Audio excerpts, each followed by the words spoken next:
My name is Dr. Audry Lynch, and I'm an adjunct faculty at Mission College. I have been for about 25 years.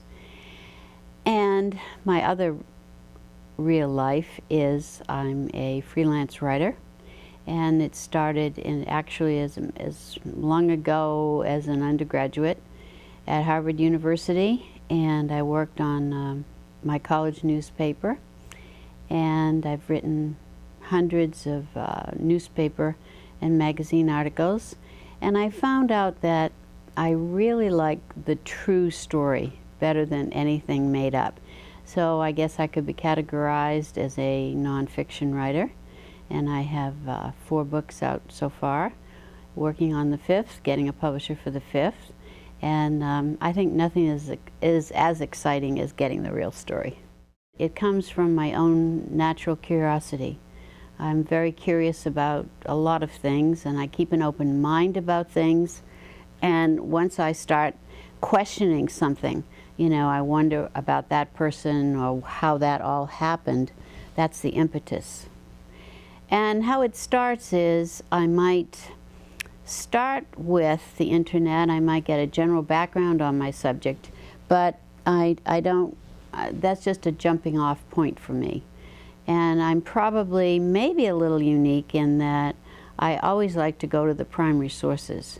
I want to hear it straight from the horse's mouth. And I like to interview people, and I like to tape them, and I like to have them look at it, and I want to make sure, they say, you know, all writing is fiction basically, but I try to get as close to the truth as I can. I try to locate as many people as I can who knew the person and knew their background, either relatives or friends or schoolmates or colleagues.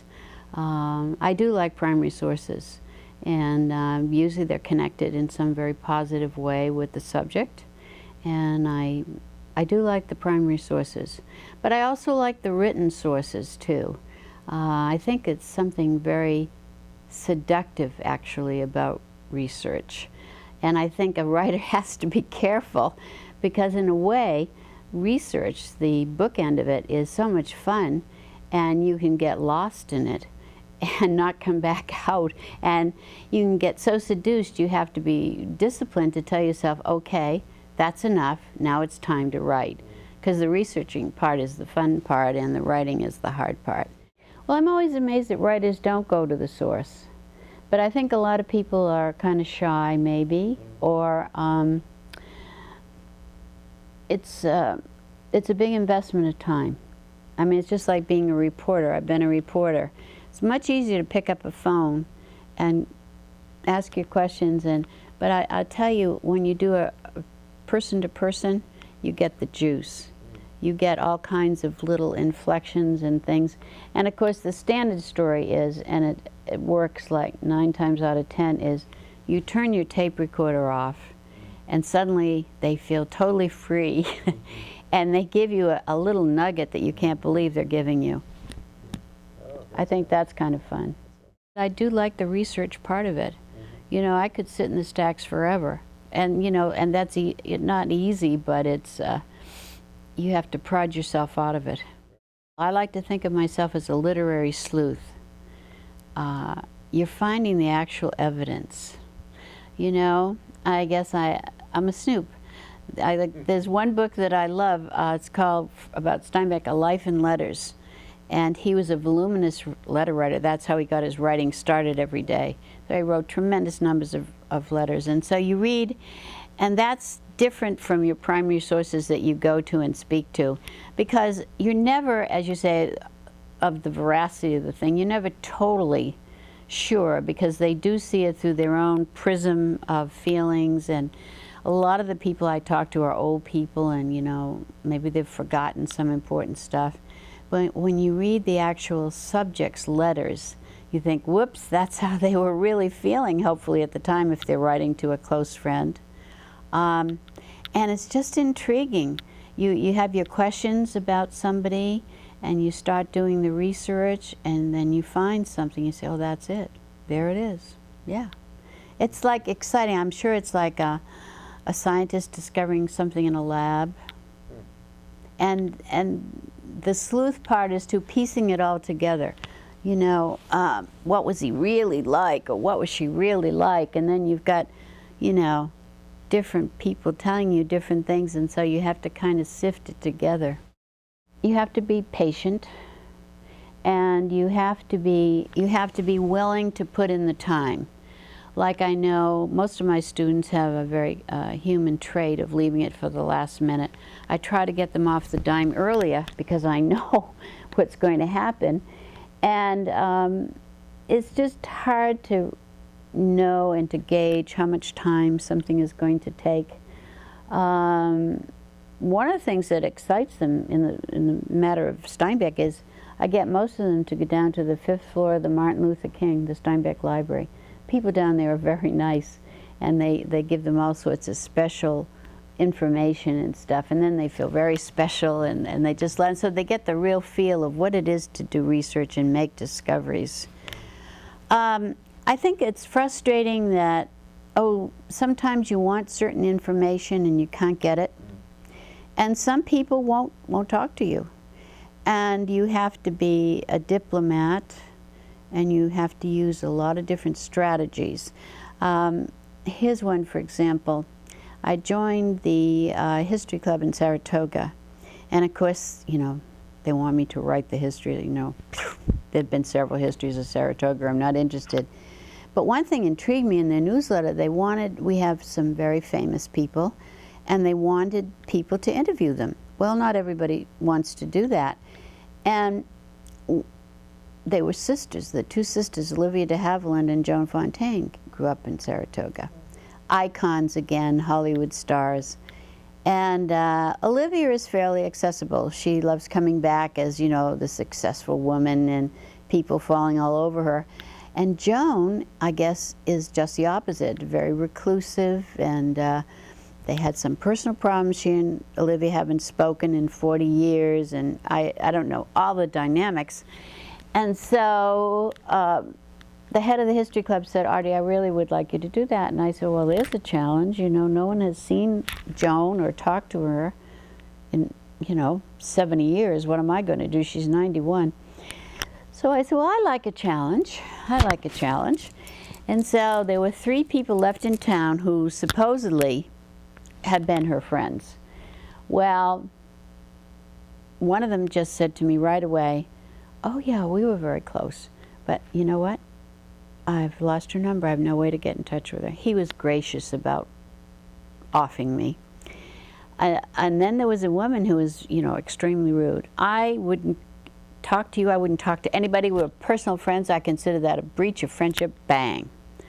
Then, luckily, number 3 was really admired Joan, and she said, yeah, I think that would be nice. The town should really honor her. Here's her phone number. Here's her address. Here's her lawyer's phone number. And everybody in this club said, you know, she'll never talk to you. She hasn't talked to anybody in forever. So this isn't somebody that you would, like I might usually call up cold and say, hi, you know, I want to interview you. So I thought she came from another era. So I wrote a very graceful, I thought, letter to her and told her I didn't want to impinge on her privacy, which I knew she valued. I would be happy to drive down to Carmel to interview her, or if she felt more comfortable, we could do it by phone, although I'm not, you know, I'm not crazy about phone interviews, but I would be happy, you know, to get whatever crumbs. And about a week ago, I came home and listening to my messages, and it said, this is Joan Fontaine. I mean, I almost dropped the phone. But I'm not counting my chickens because I haven't connected with her yet. Now I'm working on her secretary. I'm talking to her secretary, and I said, you know, could you try to assess a time that would be convenient for her? And she said, how about you? And hopefully she'll set it up. Wow. But sometimes it's walking on eggs, and sometimes it takes chutzpah, you know, just kind of crashing into somebody's business or life and hoping they'll think it's funny enough to talk to you.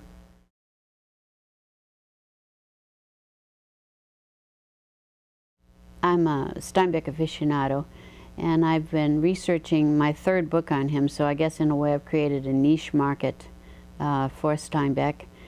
And one of the things that interests me, that's why I say, where do you get your ideas? I always wondered how James Dean got picked to play the part of Cal in East of Eden. And I was reading about, I was trying to read about, I read a biography of Elia Kazan, the director, and he and John Steinbeck were neighbors and friends. And so he discovered James Dean through other theatrical sources who said, well, you ought to try this kid. And he thought he was a pretty good match for Cal in East of Eden, but he wasn't quite sure. After all, here was a multi-million-dollar movie riding on basically an unknown. So he thought, well, maybe I should get to talk to the writer, which was a little awkward at the time because he had already decided he wasn't going to use John Steinbeck to write the script. He had already picked someone else, so he was kind of tiptoeing through their friendship and their professional relationship. But he said, you know, I've got this kid, and I really think he's right for the part, but you wrote the part. And so I want you to come to the theater and look at him. So John Steinbeck did, and of course Elia Kazan was waiting with bated breath. I have to tell you that James Dean didn't like John Steinbeck, and John Steinbeck didn't like James Dean. He thought he was sullen and spoiled and all sorts of horrible things. But Elia Kazan said, well, what do you think of him? He said, well, you know what, Elia? He is Cal. He is Cal. So there was that moment of recognition. Also, then I began thinking, why was he so sure that James Dean would be good? He must have known Cal from the inside out, so maybe Cal was really John Steinbeck at a young age. And then the next question that popped through my mind is, well, this sudden synergy, even though they didn't like each other, what was the connection? And I started reading biographies of both of them, and to my surprise, I found out they led really parallel lives, separated by 40 or 50 years, but they both had some amazing parallels. They both were farm boys. They grew up in farm towns of about 3,000. They had erratic performance in their work. They were rebels. You know, it was just very funny. And then I thought, yeah, that's good. That's great. So that's been my third book. Yeah. Oh, that's great. That's a great story. I loved it, and I kept researching and researching, and then I couldn't stop because there are loads of biographies written on James Dean. There are loads of biographies written about John Steinbeck. And there's also a process of elimination.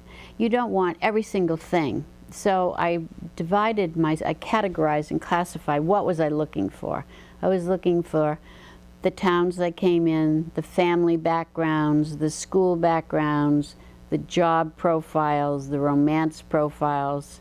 I limited myself to about 6 or 7 areas. So then when I would dig in my research, I tried to focus out other things and zero in on those things. I would look in the indexes and try to, I would probably read the whole biography, but I would take notes on those specific areas. And of course, no one biography covers all of that. So you have to go through many books. And then the frustrating or the intriguing part is it never ends because there's still icons. And so just as I would think, okay, that's it, somebody else would come out with a book. And then I'd think, whoops, I better check that one out too. And then I finally said, you know, I've been at this for about a year. I think it's time to write. Because, you know, sitting yourself down and doing it is the other part. You just got to do it.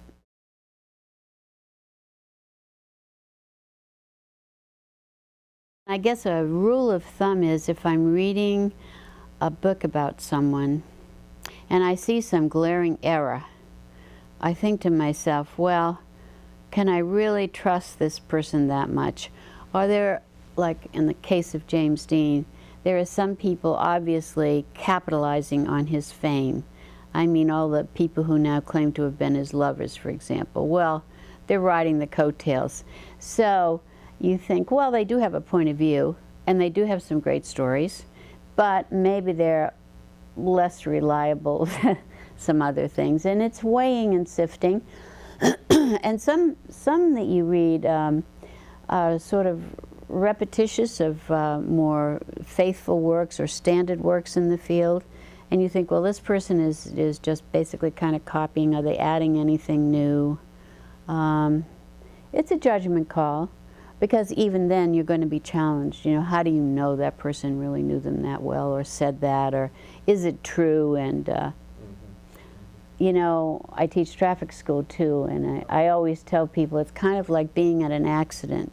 And you know, if you have 20 people looking at an accident scene and the police go around and they take everybody's story, you've got 20 different stories.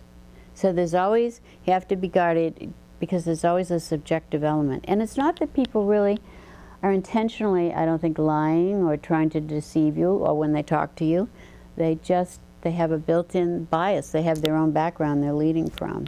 So it's tricky. Yeah. You know, what do they say? All biography is fiction, or history, or all history is fiction. Or it's very hard for the author or the writer, because sometimes people will openly contradict each other. You know, I had one rather interesting experience in my book, Steinbeck Remembered. I had decided on an arbitrary figure that probably 20 interviews would make the book. And like yourself, I videotaped them and I spoke to all of them. And one of them was an antique dealer down at Cannery Row, and I knew she was very flamboyant, and she had this little acting side of her, but she did tell terrific stories. And she was extremely articulate, and she told me fabulous stories. That she used to go to the cocktail hour at Doc Ricketts' lab, and they called it high tea, and you know, I mean, stuff you really wanted to use. I mean, it was marvelous. And I liked her, you know, like all con people. She was extremely pleasant and winning and interesting. And so, actually, one guard that the writer has, or one protection that the writer has, is every editor asks you to get permission from your subject.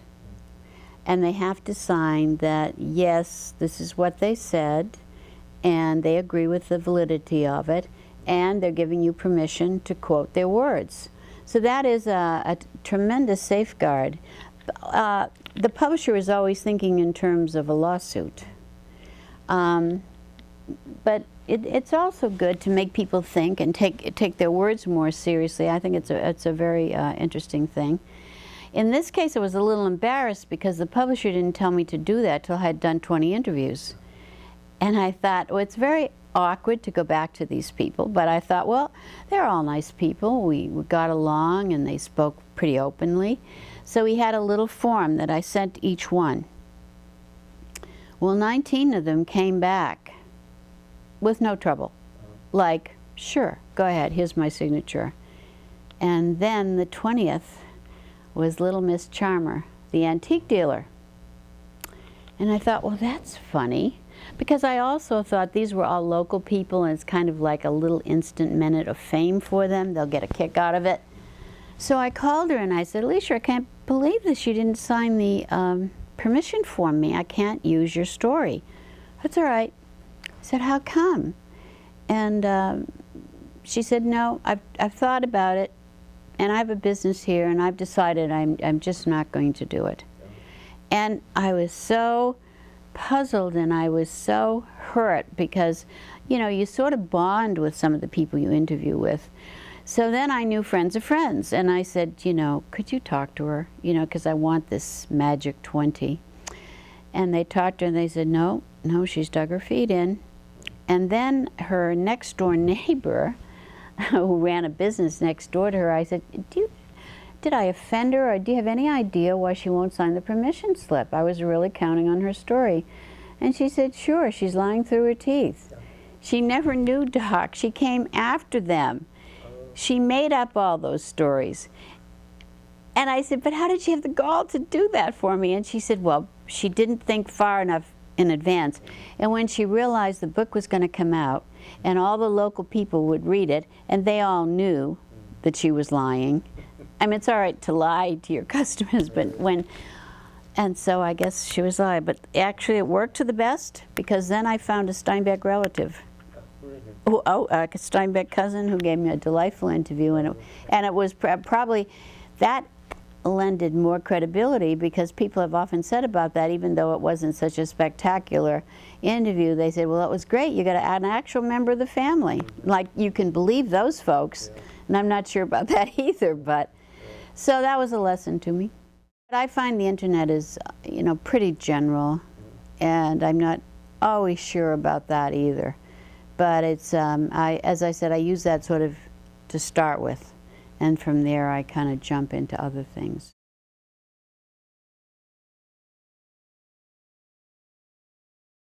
Well, I have to tell you, I am a dinosaur. I still write my manuscripts by hand. I tape my notes by hand. I do use, you know, tape recorders and videotapes and stuff. And then sometimes I've gone to transcription services to transcribe things. But, and eventually my writing does get into the computer for storage and saving. But the actual, I'm a hands-on. I have to do that. And I know, well, it started when I wrote my undergraduate thesis and dissertation, I guess. I had my little, like, recipe box with my little initials. I know this is a dinosaur time, but I would, you know, have my topics. And I still take extensive notes, because I've learned over the years that when you do your research, you have to take tremendous notes, and pretty good notes, because I think everybody who uses that system realizes that occasionally you go to use something in your writing and you think, oh, where did I put that? So you have to categorize it, and if you haven't written, you know, the book and the page and the line numbers, I mean, it's a terrible waste of time to have to go back through a book and try to find something that you've written. And sometimes you don't know what you're going to write till you write, and it's from your own writing, and then you say, oh, I remember a certain incident, or I remember so-and-so, a quote that would just be perfect here. And that's just your own gut level. As you're writing, you think, yeah, that's it. Kind of a mystery, not too scientific. The only thing that I've updated is probably videotaping and audio, making tapes of people. I just like that. I like to play it back, and then I'm always sure that I have it too, because it's a suit-happy society. So you may think you've heard somebody say something, but you may have misinterpreted it, their tone or their feeling in it, and when you listen to it, then it comes back what they really meant. Probably every writer has their own experience with this sort of thing, and their own personality that they bring to it. And I hope my interview encourages young students not to be afraid of research, and not to think it's just a dreary, boring chore, because believe me, nothing can be more exciting than the discoveries you can discover in those old books and those old manuscripts and people's letters and people's recollections. It's a fascinating hunt, so don't be afraid of research.